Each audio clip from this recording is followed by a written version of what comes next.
Are you concerned about the level of corruption in our country? Do you think there is nothing you can do about it? Hi, I'm Simon Dippenaar and I'm an attorney. We're all tired of talking about corruption in South Africa, but the subject won't go away.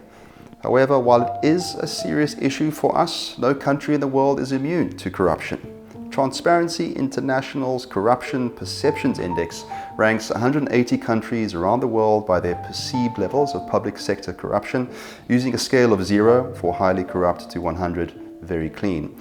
Even the highest ranked country, Denmark, only scores 90. Now, South Africa holds the joint 83rd position in the ranking with a score of 41. Bribery and corruption in our society ranges from petty bribes offered to traffic officials to significant amounts paid as commissions for securing tenders, what is sometimes called tenderpreneurship.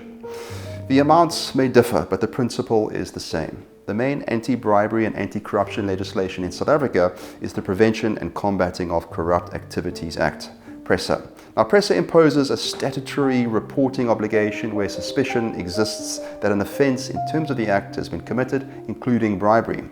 Now, PRECCA requires persons in a position of authority to report any corruption offence such as theft, fraud, extortion, bribery or forgery involving an amount of 100,000 rand or more.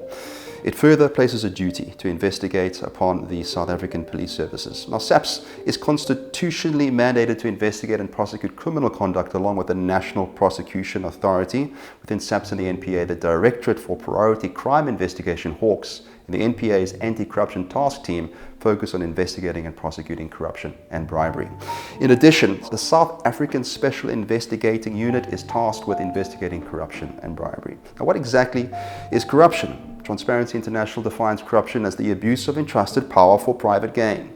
According to them, corruption erodes trusts, weakens democracy, hampers economic development, and further exacerbates inequality, poverty, social division, and the environmental crisis. Corruption carries high costs. Economically, the country's ability to grow wealth is impacted when public funds are not put to their intended use. Politically, corruption interferes with freedom and the rule of law.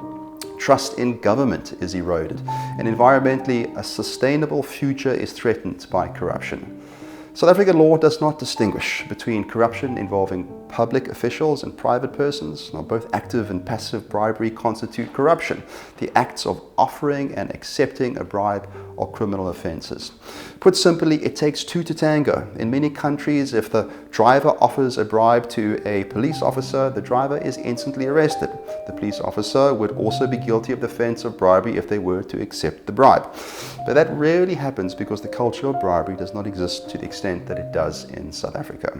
Now, while it may be ambitious to strive for the complete eradication of corruption, we can all contribute to its reduction. We need to cultivate a value system that rewards honesty and discourages dishonesty. Our constitution is a source of pride for all South Africans. If we foster and uphold the values of the Constitution across society, there will be few opportunities for corruption to thrive. But we must take personal responsibility. Many otherwise law-abiding citizens think that nothing of offering 100 rand to a police officer to avoid a traffic summons. These small infringements perpetuate a corrupt system.